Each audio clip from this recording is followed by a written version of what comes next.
सुनाने जा रहा हूं जो आप सभी से जुड़ा हुआ है। ये किस्सा है रंगमंच का, एक रंगकर्मी का। हम बहुत सारे यहाँ पे नाटक करते आ रहे हैं, हम उन नाटकों में घिरे हुए हैं। तो उसी से कुछ ताना बाना बुनते हुए मैंने किस्सा लिखा है, जिसका किस्सा है रंगकर्मी के किस्से। तो किस्सा इस प्रकार है। एक पल यूं लगा कि तीसरी कसम को मैं भी लिखूं, लेकिन यहाँ तो पहली कसम भी पूरी नहीं हो पा रही थी। उधर एक जगह से खबर आई, मारे गए गुलफाम, और यहाँ पर लोग मुझे तुगलक बोलने लगे। अब ये बताओ, मैला आंचल तुम्हारा हुआ तो इसमें मेरी क्या गलती थी? बल्कि सारी गलती तो उस आषाढ़ का एक दिन की थी, क्योंकि उस रोज घूमने का शौक चढ़ा था। मेरे मना करने के बावजूद चले गए और कहने लगे मेघदूत ने अच्छी खबर भेजी है। तुम्हारे मेघदूत की वजह से मेरा गबन हो गया और ना जाने कितना सुनना पड़ा मुझे। ये पढ़ने लिखने वाले लोग ही अजीब होते हैं। कुछ लोगों को पोस्टर पढ़ना अच्छा लगता है, तो कुछ लोगों को अपनी प्रेम कहानी लिखना, खास तौर पे उन जगहों पर जिसे ऐतिहासिक धरोहर घोषित किया गया है। जब ऐसे मोहब्बत के शौकीन मिलते हैं तो लगता है जैसे रोमियो और जूलियट कभी मरे ही नहीं थे। अगर कोई उन्हें मारना भी चाहेगा तो राजगद्दी पाने के लिए जूलियस सीजर के किस्से पूरे मोहल्ले में सुनने होंगे। अखबार में छप जाएगा तो नाम होगा, फिर राजनीति उथल पुथल होगी, फिर कहीं पर महाभोज का बुलावा दिया जाएगा और ऐसा जश्न होगा कि कोई सबूत नहीं मिलेगा।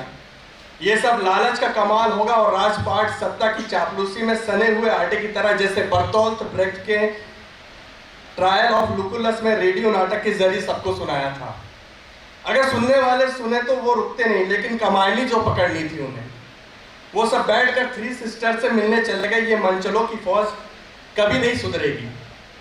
मतलब ये तो हाल उनके जैसा है कि वही एक हसीना पांच दीवाने, सब के सब लट्टू होना पसंद करते हैं।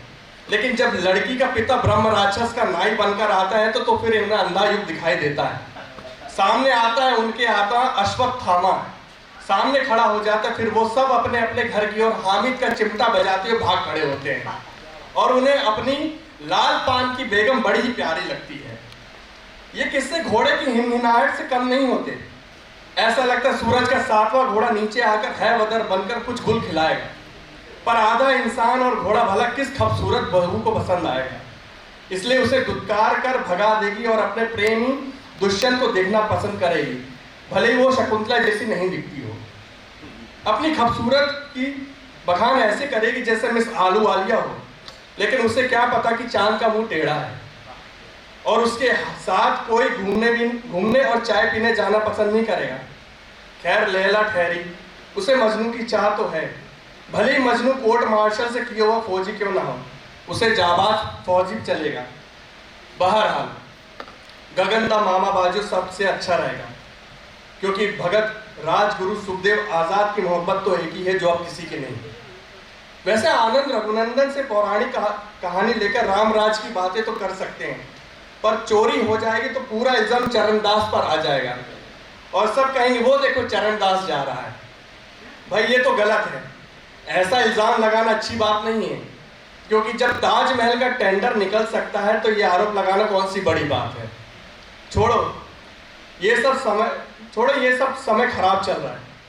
ऊंच नीच हो गई तो सारा इल्जाम मुझ पर आएगा और कहेंगे वो देखो एक और द्रोणाचार्य अंधेर नगरी में फंसा है और उसके हाथ में है किताब जिसमें लिखा है कबीरा खड़ा मजार में।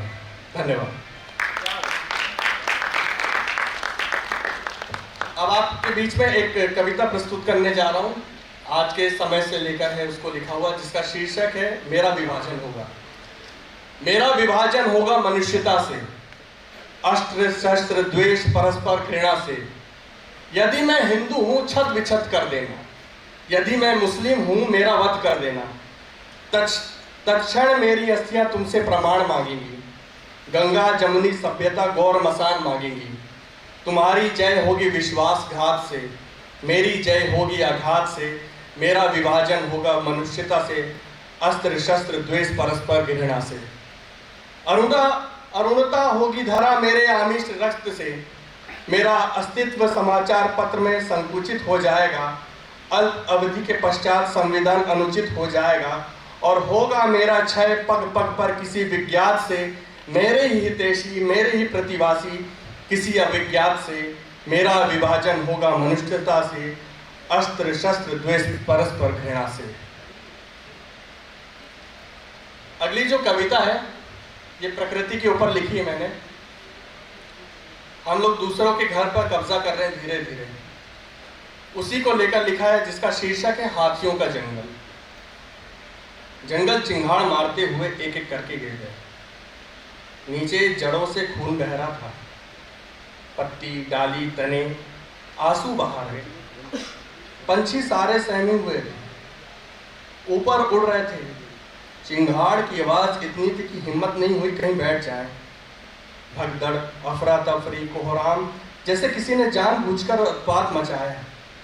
उनके बसाए हुए घर को अपना घर बनाना चाहता है, लेकिन बदला ही ले सकते थे, खुद को बचाने नाकाम हो जाते थे। क्या है इरादा उत्पातियों का? खबरदार, ये हमने बनाया, ये सबको हमने बसाया है।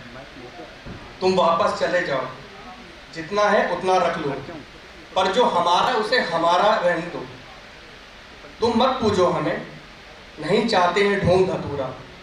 जाओ बांधो अपने पैर में बेड़ियां, तपती सड़क पर जलाओ अपनी एड़ियां। ये जंगल, इसके वारिस तुम कौन हो? तुम क्या हो? क्या हक है? क्या हो तुम? कमजोर टहनी के जैसे बस मरोड़ कर रख देंगे, लेकिन नहीं, ये नहीं करना। जब तक हद में है तब तक रख लो दांत, रख लो खाल, रख लो जान, रख लो सांस, पर जंगल हमें सौंप दो। यही है सब कुछ, यही है घर, यही है कब्रगाह, यही है जन्नत, यही है माँ, यही पिता। हम बन जाएंगे तुम्हारे गुलाम, तुम बन जाओ हमारे महावत। धन्यवाद। एक कविता और है जिसकी कल्पना आप कर सकते हैं, बस उसको आप उसका दृश्यांतर करेंगे। कविता ऐसी है, एक बुजुर्ग महिला के ऊपर है, उसकी बस आप कल्पना करेंगे तो सामने नजर आए, कविता के माध्यम से सब कुछ समझ में आए कि कविता क्या है। कि टेंट के पीछे से झांकती हुई बूढ़ी औरत अपने बीते हुए दिनों को देख रही थी। उसने खाने की मेज पर सजे हुए पकवान की खुशबू को दरकिनार करते हुए उसकी आंचल में बंधी हुई पंजीरी को खाना सही समझा, क्योंकि उसके दांत वो महंगा और लजीज पकवान नहीं चबा सकते थे। वो वक्त के टेंट में छुपी रही, उसके अपने टेंट से निकलने नहीं दिया। जब तक साथ थे तो सभी रौब जमाते थे, अब सब ने अपने अपने हिस्से ले लिए, पर उसको किसी ने भी हिस्सा नहीं बनाया। लेकिन वो रोई नहीं, चुपचाप उस पुराने टेंट को छोड़कर दूसरे टेंट को खोजने लगी, ऐसे टेंट को जहां पर सिर्फ वो टेंट वाले लोग रहते हैं जो अपने टेंट से निकाले गए हैं। ना जाने वो कितने टेंट में रहेगी, हो सकता है वो गैर टेंट में मर भी जाए, उसे बुरा भी नहीं लगेगा, उसे दफन करेंगे या जलाएंगे, बस उसे एक अपना खुद का टेंट मिल जाएगा। पर अभी वो उस टेंट से झांक रही थी जिसमें कई अनजान उसी की उम्र के अपनी खुशी में झूम रहे थे। वो देख देख कर मुस्कुरा रही थी, उसे पता था कि जो झूम रहे थे वो भी कभी किसी टेंट के किसी और के को झूमते हुए देखेंगे और पकवान को दरकिनार करते हुए पंजीरी खाएंगे। अब एक व्यंग कविता मेरी कि यदि जीवित रह जाते तो प्रश्न कैसे बनते, उस भोर के समाचार मुख्य समाचार कैसे बनते। इस संसार में जीवित नहीं मृत बहुत विशिष्ट है, जो जीवित है यदि वो संसार में अशिष्ट है। मिथकों की भांति प्रेम और सत्य में घृणा है, छल लोभ तो परम पग पग में मृत तृष्णा है। मान सम्मान वैभव ही सबको जीवित रखती है, जो दुर्बल लाचार उसमें मृत्यु दिखती है। समाज राज प्रजा को मात्र घोषणा पत्र दिखाया है, घोषणा पत्र के शब्दों को मध्याह्न भोजन में बिठाया है। सारे तंत्र तुच्छ हो गए प्रत्येक राजतंत्र के आगे, महाराज काली पट्टी बांध रहे देखो प्रजातंत्र के आगे। बहुत बहुत धन्यवाद। अब बहुत बहुत धन्यवाद श्री अनु शुक्ला जी, आपने एक बेहतरीन प्रस्तुति दी और काव्य से व्यंग से रस में आपकी कविताएं थी जिसको दर्शकों ने अनुरोध किया। मैं दर्शकों से एक बार अनुरोध करता हूं कि ज़ोरदार तालियों से इस काव्य पाठ का अभिवादन करें।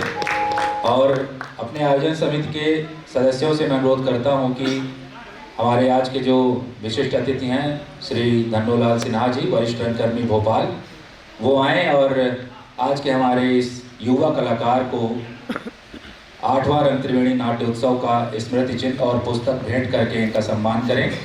ये हमारे लिए बहुत ही गौरव की बात है कि हम कलाकारों के द्वारा ही कलाकार का सम्मान करवाते हैं।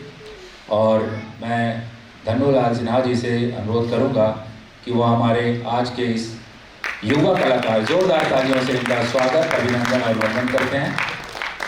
और कुछ ही क्षणों पश्चात आज की जो दूसरी प्रस्तुति है, नाटक बलि और शंभू, जिसके निर्देशक हैं विशाल सिंह कुशवाहा जी, और ये प्रस्तुति है कला चौपाल उज्जैन की।